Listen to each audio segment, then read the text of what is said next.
కార్టూన్లు అవన్నీ చేస్తున్నారు. అతన్ని ఏమన్నా మరి ఆ రోజున ఏమన్నా మాట్లాడారా, స్పందించారా?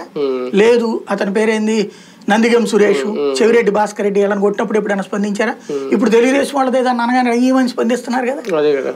ఓవరాల్ గా చంద్రబాబు చేతిలో పావుగా లేదా చంద్రబాబు తన ప్రత్యర్థుల మీద వేసే అస్త్రంగా పవన్ కళ్యాణ్ ఉపయోగపడ్డారు. కానీ స్వతంత్రంగా తనని నమ్మిన కార్యకర్తలు, తనని నమ్మిన భారతీయ జనతా పార్టీ, తనను నమ్మిన కులం, తనను నమ్మిన వర్గం, తనని నమ్మిన అభిమానులు, ఇవాల్టి రోజున ఈ 10 ఏళ్ల నుంచి తనను నమ్ముకున్నటువంటి నాయకులు ఎంతమందికి ఈయన మంచి చేస్తున్నాడు? నేను అసెంబ్లీలో అడుగు పెట్టాలా, చంద్రబాబు ప్రభుత్వంలోకి రావాలా, ఆయన ప్రభుత్వంలో మనం ఏమిస్తే అది తీసుకోవాలా, ఈ రూట్లో ఉన్నది తప్పించి తను ఎదగాలని లేదు, తను ముఖ్యమంత్రి కావాలని లేదు, తన పార్టీ అధికారంలోకి రావాలని లేదు, తనను నమ్మిన భారతీయ జనతా పార్టీతో కలిసి అధికారంలోకి రావాలని లేదు, ఇద్దరం కలిసి భవిష్యత్ రాజకీయం చేయాలని లేదు. ఇవాళ భవిష్యత్తు చూడాలన్నా నువ్వు ఒంటరిగా అన్న పోటీ చేయి, నువ్వు బీజేపీతో అన్న పోటీ చేయి, అప్పుడు నువ్వు తృతీయ ప్రత్యామ్నాయం అవుతావు.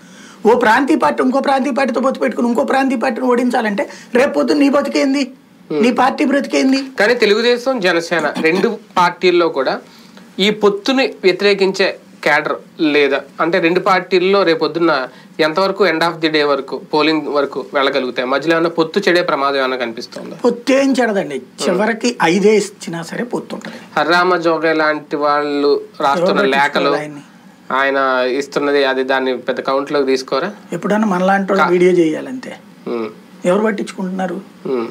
హర్రామ జోగేకి అంత సీన్ ఉంటే ఆయన పోటీ చేద్దాం, ఆయన డైరెక్ట్ గా లేఖలే రాస్తున్నారు, వాళ్ళ అబ్బాయి పోటీ చేద్దాడు కదా ఓపెన్ గా.